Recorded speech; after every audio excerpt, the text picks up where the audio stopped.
Hey everybody, welcome back to Flipmas Day 6.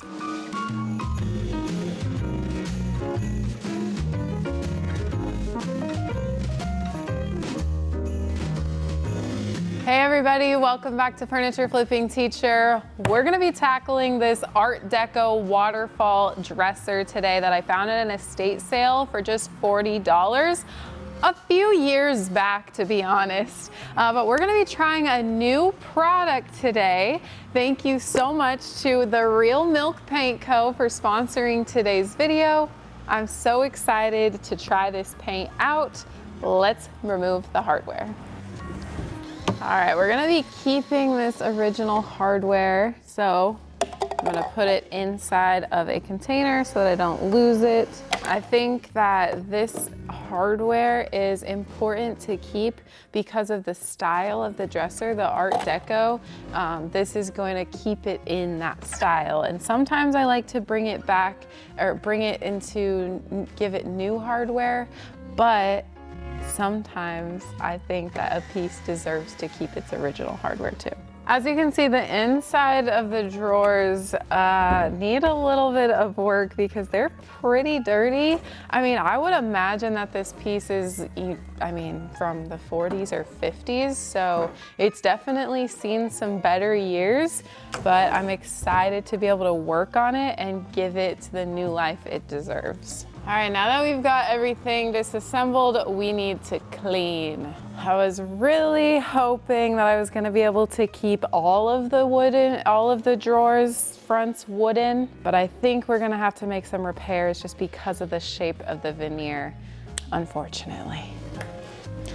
All right, we're gonna use Simple Green for cleaning. This is a really great degreaser, and the paint that I'm gonna use it's really even more important than other paints to get all of that grease and oil off of the surface since it's an all natural milk paint. A lot of the times older pieces are going to kind of have this finish coming off just because they are so old that sometimes even if you can't really tell that there's a failing finish, it's failing. This could also be an indicator of like smoking and having nicotine in the house, and it's just stuck to the surface. Again, another really important reason to clean.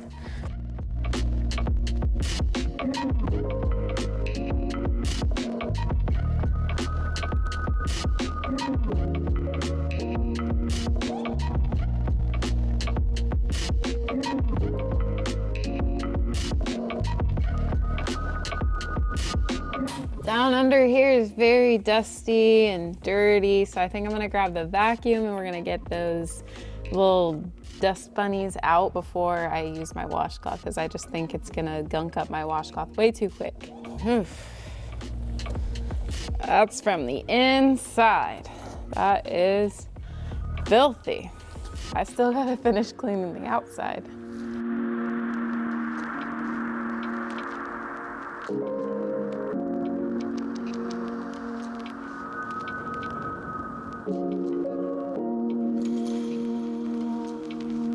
Whew, you guys.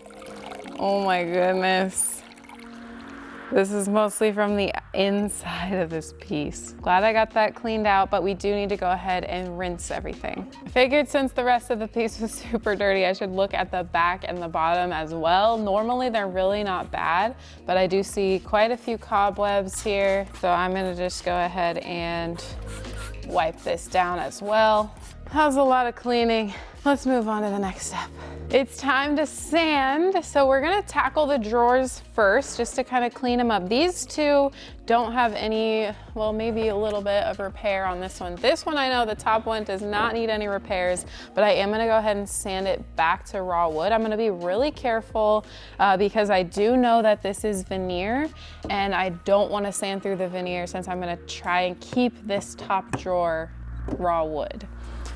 I am going to be putting on my headphones again here. I am loving these. Kind of tunes everybody else out and also helps protect my ears from the loud sander. So I'll link these down below again. They're really neat.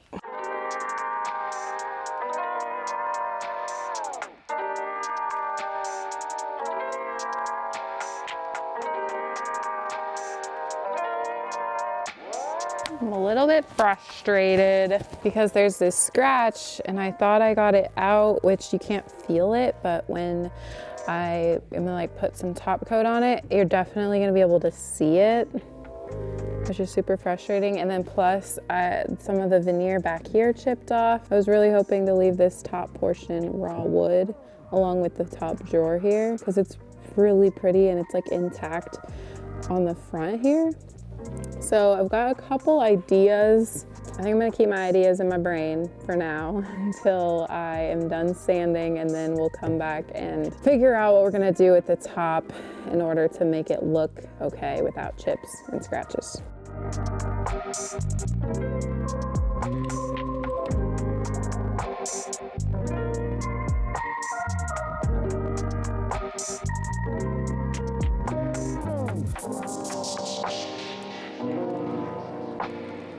I was about to start sanding again, and then this piece was sticking out a little and it just broke right off into my hand. So I'm gonna see if I can go ahead and put that back on with some wood glue so that can get to drying before we move on to like painting. This is just telling me more and more and more that this piece is delicate. This piece is very old, and so I just need to continue being a little bit more careful with the repairs and the things that I am doing. All right, I do not like wood glue. If anybody has any tips that's to make the wood glue not dry up in the tip and then not let me utilize the wood glue anymore, let me know down below in the comments, because it's frustrating when I just have to use it basically taking the lid off. All right, we are going to make a few repairs on these drawers. There's not a ton, but there's just a few little areas that I had showed you guys earlier that is just missing a little bit of veneer, unfortunately. Like I said, I was really hoping to be able to sand these back to the real wood, but it's just not gonna work on this piece. But I think that I can just pivot a little bit and tweak my plans and it'll still turn out really, really great.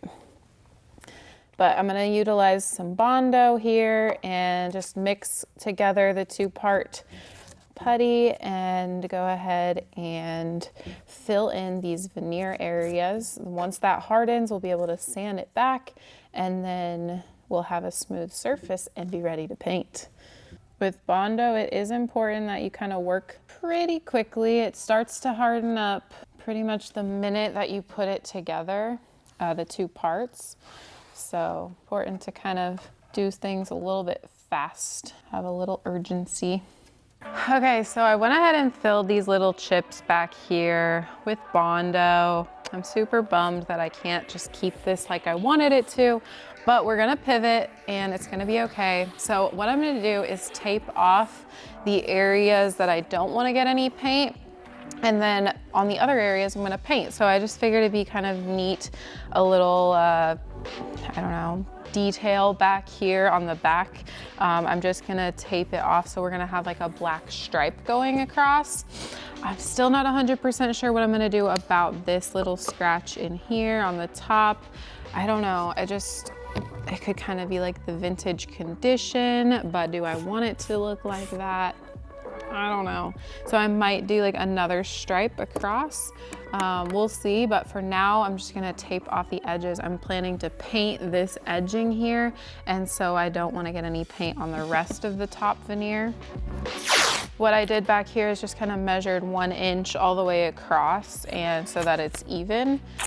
And then I'm just gonna put some more tape on the edge here. So, and then one little hack I've been really liking is to take a box cutter or a little knife and then just cut the tape. That way you get a really nice clean line. All right, it's the fun part. We finally get to paint. And like I told you at the beginning of the video, we're gonna be trying out the Real Milk Paint Co. paint products today on this flip. This is a perfect piece for milk paint, but don't get confused because a lot of the times milk paint is associated with like chippy finishes and things like that, where maybe you'll have some flaking off and things. But the Real Milk Paint Co., it's so much more than that. It doesn't have to be the chippy milk paint that milk paint is kind of known for. You can put their Ultra Bond in, but if you prep your surface correctly, you don't have to worry about that chippiness. Actually, if you want the chippiness, it's better that you add in like their Crackle or other products that they've got in order to make sure that you're getting that, that finish, that chippiness. So the Real Milk Paint Co., it comes in a powder form inside of a bag in the container they give you. It also comes with a marble, and this is gonna help you mix up the paint. So for mixing the milk paint, the reason it comes in a powder form is because it's actually like really all natural. It's made from proteins and different substances. They've got a shirt, and the definition of milk paint is a natural, non-toxic, water-based paint made with milk protein, lime, pigments, and other ingredients. So that is exactly what it's made from. And that's why it's in a powder form. Also, it's really cool because you only mix up what you need. So you don't want to like mix too much, because this milk paint can actually go bad because of what it's made from. So what you do is you do 50% powder and 50% water. So however much you want to use to start with on my first coat, I'm going to use that much. So the bag contains 2.5 cups of powder, and we mix 1 part to 1 part. It says mixing up to 1 1/4 cups of paint at one time. So that's about half the bag. So we're gonna mix about half the bag, and then that same amount of water. Marble goes in, then we put the lid back on. All right, and now that we are all closed again, we have to shake this for 5 minutes. So I'm gonna be shaking, and then you're gonna let it set for 10 to 20 minutes, making sure that all of the particles from the powder are broken down and that everything is really mixed together well. All right, that is 5 minutes of shaking. Now we're gonna let it sit for 10 minutes, and then we'll open it and kind of just make sure there's no chunks in there left over. I chose the color Arabian Night, which is their black color, but they've got some really good colors of milk paint on their website, and I can't wait to try out another one already. Okay, it's been 10 minutes. We're gonna pop this lid off, and looks like a pretty good consistency to me. Not seeing any chunks. If it wasn't the right consistency that you maybe were looking for, you could also add a little bit more powder or add a little bit more water if you wanted it to be a bit thicker or a bit runnier. I want full coverage, and to me, this looks like it's gonna do the job. It probably will take multiple coats, which is fine. So we're gonna go ahead and start on the drawers. And also, in order to help the wood or the surface kind of absorb the paint a little bit more, a little bit easier, you can also utilize a spray bottle. I love using this on the painted projects that I use, so I'm definitely gonna use that to just mist my surface a bit. I'm also gonna use the Zebra Palm Pro. This is their angle. Real Milk Paint Co. sells these, but you can also find them on zebra.com or enjoyzebra.com. These brushes are some of my favorites. They're synthetic, and they are so soft, and they just help the paint glide on super well.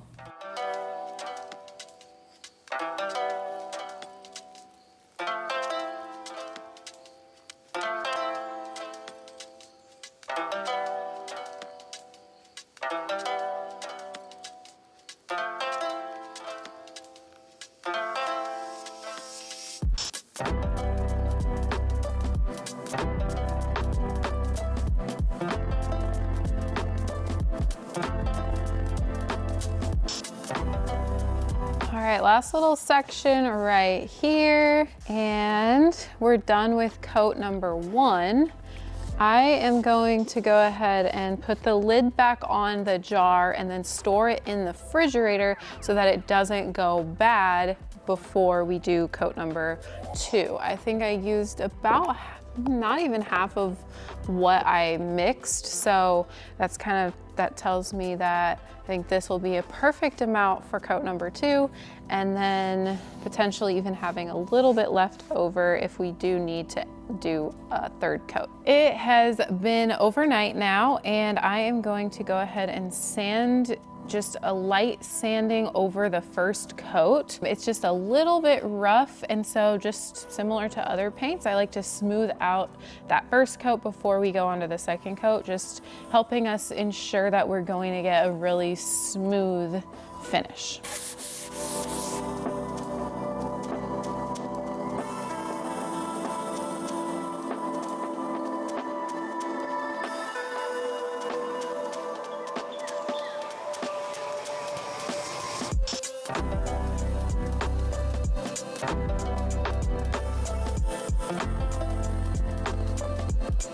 All right, I'm just finishing up coat number 3, and it is looking really good. But I do want to just show you guys something about this paint, and I don't want you to be alarmed if you're using a paint like this.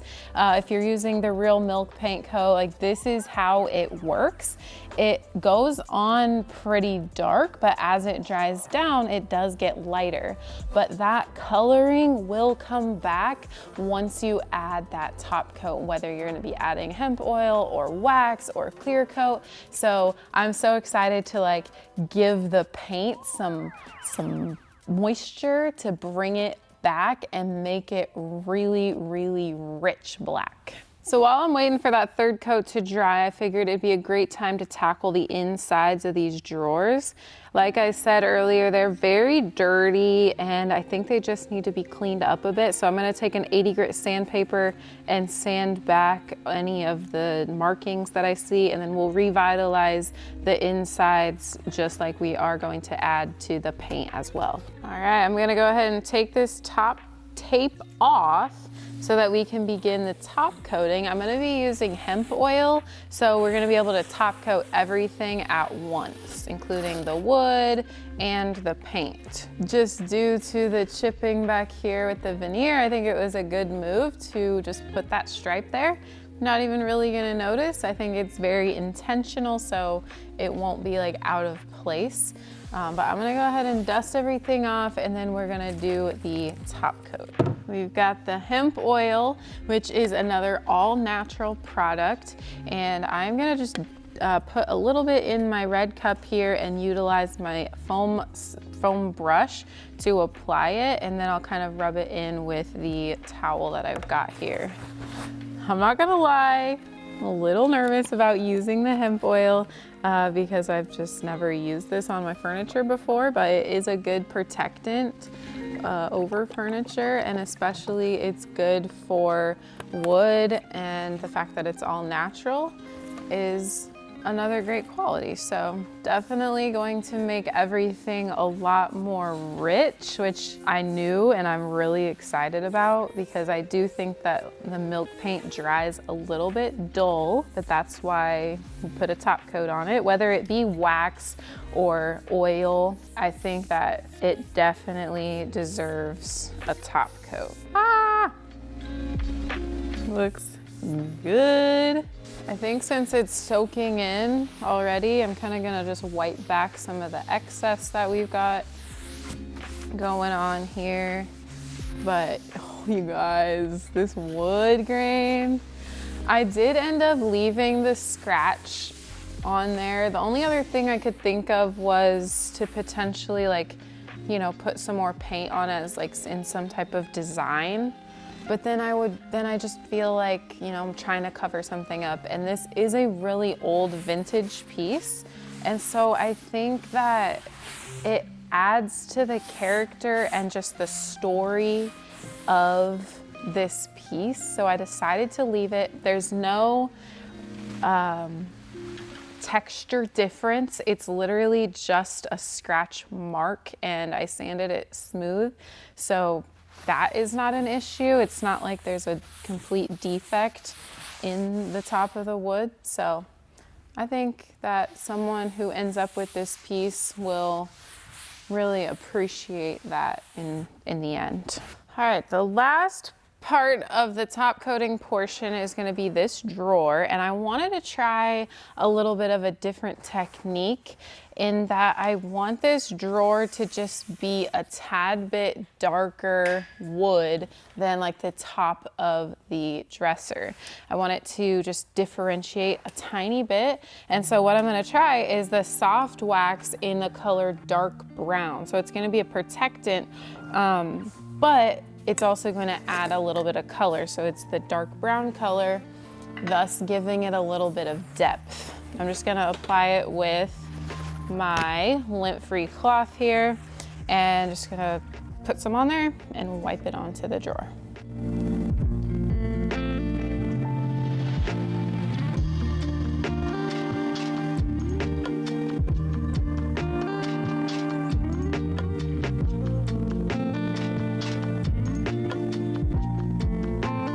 Now we're going to revitalize the insides of the drawers with some clear soft wax.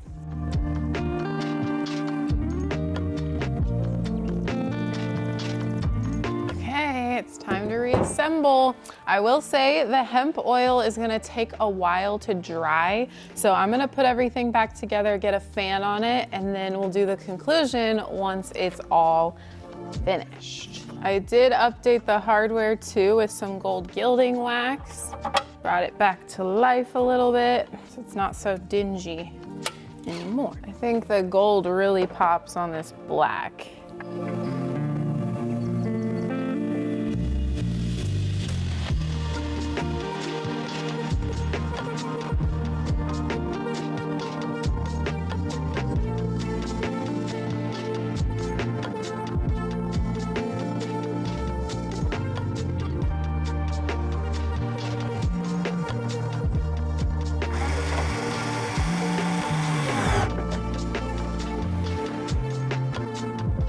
She done. Ta-da! Everything is dry. It did dry overnight with a fan on it, and it looks so good. I'm really glad that I leaned into the kind of retro feel of this dresser, but yet still brought it to like the modern times. I think this will look so good in anyone's house. Like, it's pretty neutral and could go with any type of decor. I want to shout out the Real Milk Paint Co. again for sponsoring this video.